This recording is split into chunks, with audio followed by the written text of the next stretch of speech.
Everybody talks about using Roth IRAs or even infinite banking on its own. But what if you can use infinite banking with real estate, business, or even oil and gas to create true tax-free returns? In this episode, I'm going to show you how this overlooked strategy can actually beat using a Roth IRA, just like the wealth they've been using for so many years. Find out how.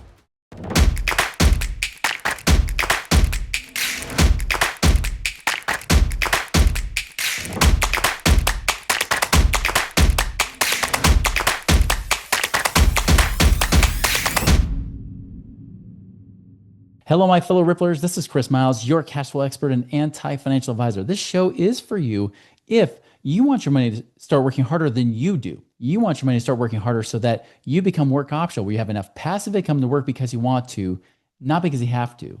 And you want to be able to have that freedom, that time freedom to be able to do what you love with those you love. But most importantly, not just to get rich, but you want to create a ripple effect in the lives of others because you want to be able to have the ability, because as you're blessed financially, you have more resources, you now have greater ability to bless the lives of those around you.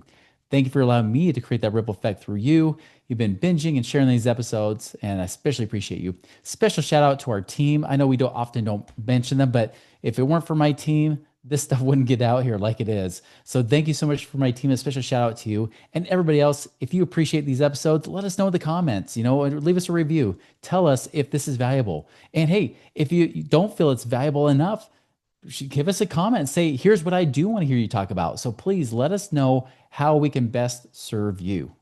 All right, so let's talk about this tax-free strategy. And this is something that it actually came up in a conversation as I was talking with another investor, and we're talking about different ways and uses of money and investing and everything else. And then infinite banking came up. And here's the thing, is that we've always been taught that Roth IRAs, right, are a great tool. And I agree, out of all the government plans, I prefer the Roth IRA. Now, of course, it is a government plan. They can change the rules whenever they want. But the thing that's nice is you put in after-tax dollars. So dollars after you get in your paycheck, you put it into a Roth IRA. It grows tax-free, then it comes out tax-free. And if you're a real estate investor, you can love this, especially if you're willing to wait till your 60s to use it, because you can actually put investments in this Roth IRA, right? You can go and use Roth IRA money to go and invest. And that's the thing that's nice. A Roth IRA is not an investment vehicle. It's really a tax code. It's like a cover, like an umbrella that goes over that investment. So you could literally have a CD that's in a Roth IRA, right? Like a Roth IRA umbrella over it. You could have, stocks with a Roth IRA umbrella over it. You can have all these things. And usually what's best with Roth IRA is something that has no tax advantages, because now something that had no tax advantages now does. That's the advantage of a Roth. Now on the infinite banking, the life insurance side, specifically we talk about using whole life insurance. The benefit is the same when it comes to taxes. You put in after-tax dollars, it grows that tax-free and comes out tax-free. The great benefit, of course, is that you have more guaranteed income coming out of it, where Roth you may not. But the great thing also, too, is that when you use infinite banking, you don't have to wait till you're 60 to enjoy it. You can literally go and invest it into any investment that you want. You don't even here's the thing, Roth IRAs, for example, you couldn't use in all situations. You couldn't invest it in your own business necessarily, because if you do that, you actually violate the rules. Same thing with IRAs or 401ks. They won't let you do that. You can do different things. There are some certain ones you could possibly do, but again, they might limit you to only owning 25% of that company. So that's where there's a limitation. But here's the truth. The one benefit you do get with life insurance that you don't get with Roth. See, Roth just puts everything in a tax-free. But what if you already had tax advantages anyways? What if you were trying to invest in real estate that already has tax advantages? What about oil and gas that already has tax advantages, right? What if you're a real estate professional? Well, if you're already a real estate professional, you don't really need these tax benefits to be cut off, because if you put into Roth, yeah, it's tax-free, but you would have got that anyways. So usually the Roth is best, in my opinion, for something that does not have tax benefits. In the alternative investment world, that would be like certain types of funds, funds that you might just get paid returns on. Like if you're lending your money out, there is no tax benefit. That could be a great place to invest with a Roth to then get tax-free returns when you normally wouldn't. But in these other areas of real estate, business, and commodities, there are some tax benefits, and you kind of lose out on those. And so that's where the life insurance can come into play. But the big question, this is the thing I get from and people all the time, especially investors, are like, is there any way I can write off the premiums I put into life insurance so I get a tax write-off going in, It then grows tax-free and then comes out tax-free. Essentially a tax never situation. Taxes never touch that money. And the answer is at face value, no. Because here's the reason. Now, yes, you could have an insurance policy owned by a company, but if you do write off those premiums, if you happen to write off those premiums, you lose the tax benefit on the death benefit on the back end and possibly in other situations too. So you lose some protection. So you lose a lot of the benefits, the tax benefits. This is kind of the way it is. It's just like IRAs and 401ks, right? If you get the tax deduction up front, well, yeah, gross tax deferred, but then you have to pay taxes on the back end. Similar with life insurance. If you try to get the tax deduction up front, you have to pay on the back end. So here's the way around it. Here's how you can make it tax-free that makes it even better than a Roth by itself or even life insurance by itself. It's then invest in tax-advantaged investments.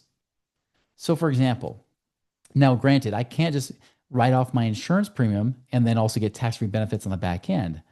But what if I can get a tax benefit pretty much using the same money I already put into my policy? So for example, if I do have a business, right? Money ripples. If I want to do something in my business where it has a cost to it, right? Investing in my own business, whether it means I'm investing in research and development, whether I'm investing in marketing strategies, whether I'm investing in employees or whatever it might be, right? If I do that, that is a tax deduction, right? Because those expenses are written off out of my company. So I do not pay tax on it. So even in a situation where, if you look at tax time at the end of the year, because I have an S corporation, it flows through, it's a flow through entity.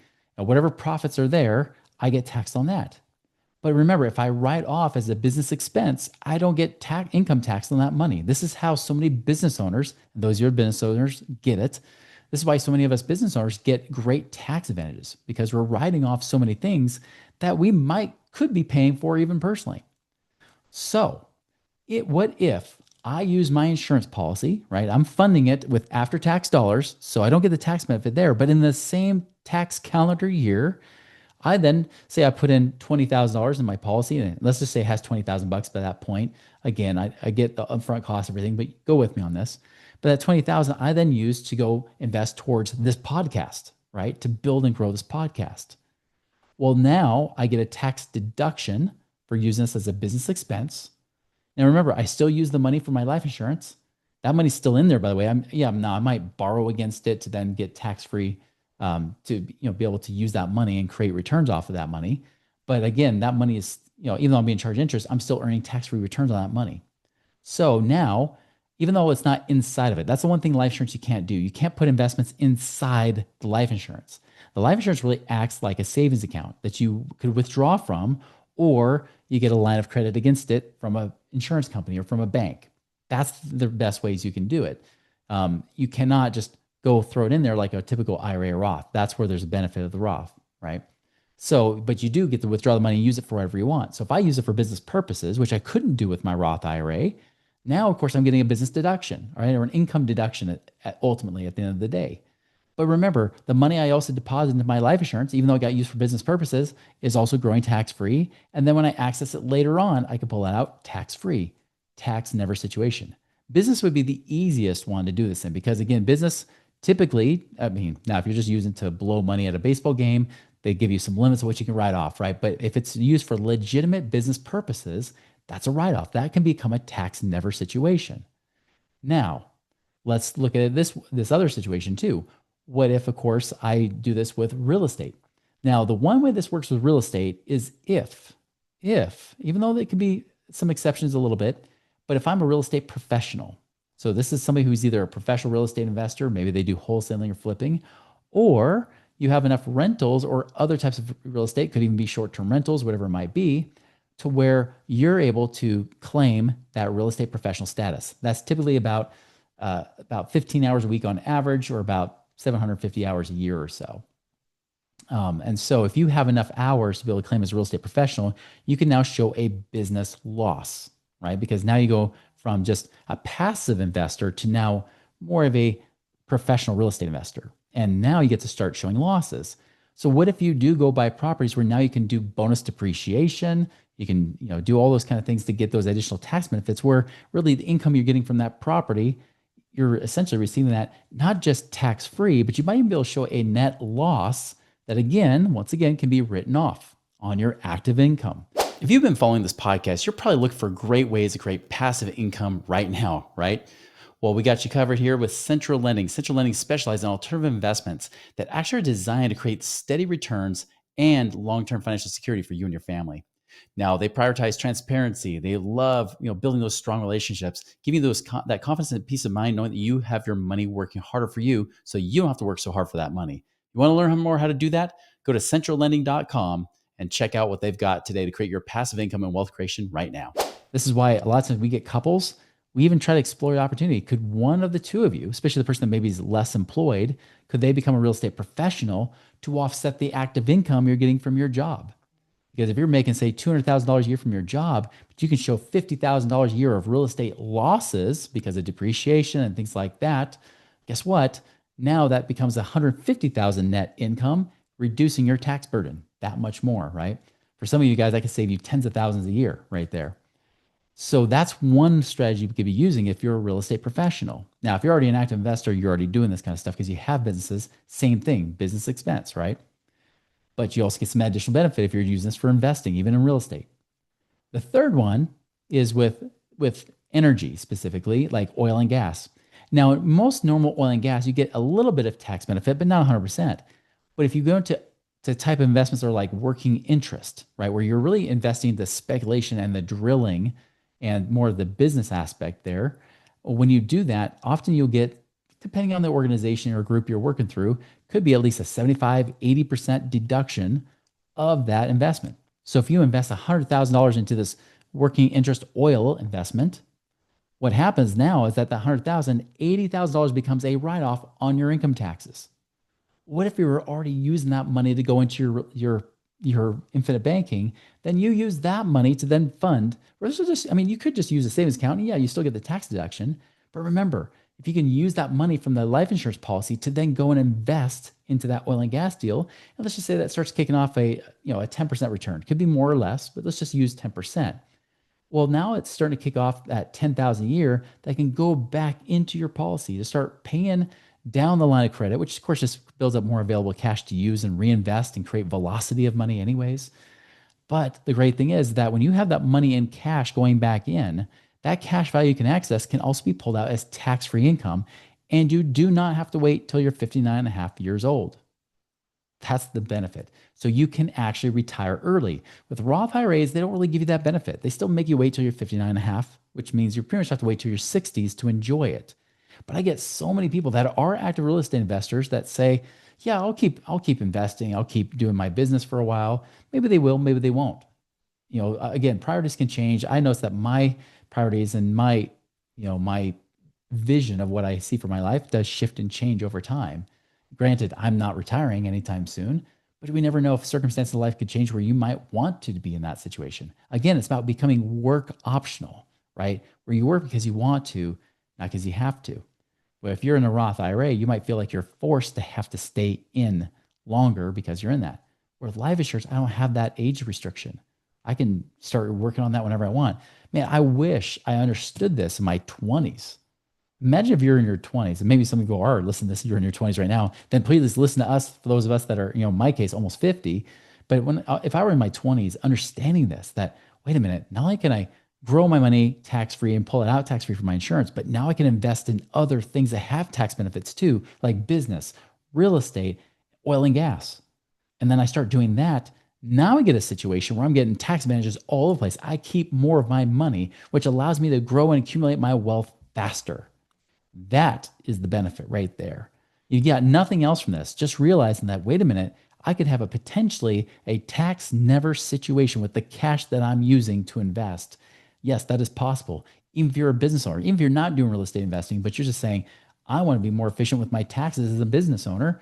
Great, you're going to be using that money anyways, but why not get some tax-free wealth growing too? So then you're not only got the tax benefits now while you're a business owner, which is probably when you have your best tax benefits of your entire life, but then you get those tax benefits later when most people lose all those tax benefits. That is power. Now you get the situation where, again, the taxes don't create the drag. You don't lose all this money to Uncle Sam. Again, you're going to pay enough in taxes anyways. but why pay more than necessary? That's the power of infinite banking. Now, like I said, if someone goes and does lending and things like that, yeah, you can use infinite banking still for that, but that's where a Roth IRA might make sense. Unless, of course, you're trying to retire early. Then you may not want to do that, right? And this is why when I talk about the whole wealth wheel, when we talk about this section, is get lean, get liquid, get out. And that wealth wheel, get lean, is focus on cash flow. How can you make sure you improve your cash flow? Saving on taxes is improving your cash flow. Reducing your tax burden allows you to keep more of your money. That also allows you to then invest more money because you're not paying all to Uncle Sam, right? So now you have more cash flow, more profit. Well, where do you put that liquidity? You don't lock up in prison 401ks and IRAs because now it gets locked up. It's stuck there. And then you get no tax benefits on the back end. You've got to pay taxes at the highest income rate of ordinary income tax. So that's why we use max ROI infinite banking, lowest cost type of infinite banking or lowest cost type of life insurance. So you're not losing all the fees that pay agents as commissions. You don't want that. You want the most efficient one possible, which is why we call our system max ROI infinite banking. And then once you get that, get lean with cash flow, get liquid going into max ROI infinite banking, then you can get that money out into passive investments. Even better if you get some with tax advantages, such as business, real estate, and energy. Those kind of things allow you to be able to create more. And yes, energy, I know some of you, depending on the situation, of course, and the tax year, solar energy, yes, even though it may or may not create a lot for your home, but that could be one place to do it. I actually did that with my own infinite banking policy, where we literally got the tax write-off from the solar, but I also used my infinite banking to essentially pay off the 0% promotion that I had to then keep a lower interest rate and allow me to still get some tax deductions. So that's the cool thing too. Oh, by the way, bonus tip, especially if you're using infinite banking for business, even when you do have interest being charged by the insurance company or a bank, guess what? Then interest, that's also a write-off. So you get the benefit of that as well. So that's one great benefit. And actually with a real estate professional, you could probably justify that as well, especially from a business owner standpoint. So big benefits there when you get to use that strategy. I hope that made sense. Again, I know it's sometimes I almost wish I could pop up stuff in midair so you could see it, but that's the big thing, is that I have different buckets when I look at this. And although I use my infinite banking as mostly my savings bucket, because I store my long-term cash or emergency cash, or even my money getting ready to invest, I'll store in my infinite banking policy. So at least I'm making 6% a year tax-free on that money. But beyond that, I can still use this to invest with things that have great tax advantages. And that's how you can have a potentially tax never. I say potentially because there are times you might have a little bit of tax or a little bit net tax there. But again, I mean, where else can you say I can get tax never? I get to write off the money I'm contributing into either of those places. I then get to grow my money tax-free inside the life insurance, and I get to take it out tax-free too. And of course, if you're cycling that money through, that's why it's called infinite banking. You're cycling that money through the returns that you're making from your business, your real estate, or your oil and gas or energy. You start to take those and rotate it through and again, build up and compound that interest faster than interest is being charged. Not only do you make money on the investment, you also make money on the net interest that they pay you above and beyond what they charge you for it. Therefore, making money in two places at once, getting the best tax benefits possible. Now, of course, if you ever have questions, how does this all work? Of course, how's infinite banking look in my situation? It is different. Not everybody qualifies for infinite banking. Not everybody should do it. But if you want to see if that is a good fit for you, just go to moneyripples.com. There's an infinite banking section right there. You even book a call for free just to see what that could look like in your situation. So I would just say, if you want to see what that looks like, just book a call there. But man, imagine if you could reduce your taxes to almost nothing. That is the goal. That allows you to create wealth faster, just like the wealthy have already done for so many years. You can just take the same benefit for yourself. You don't have to be rich to do this. You just have to be right. You just have to be right in how you do it. So guys, go and make it a wonderful and prosperous week. We'll see you later.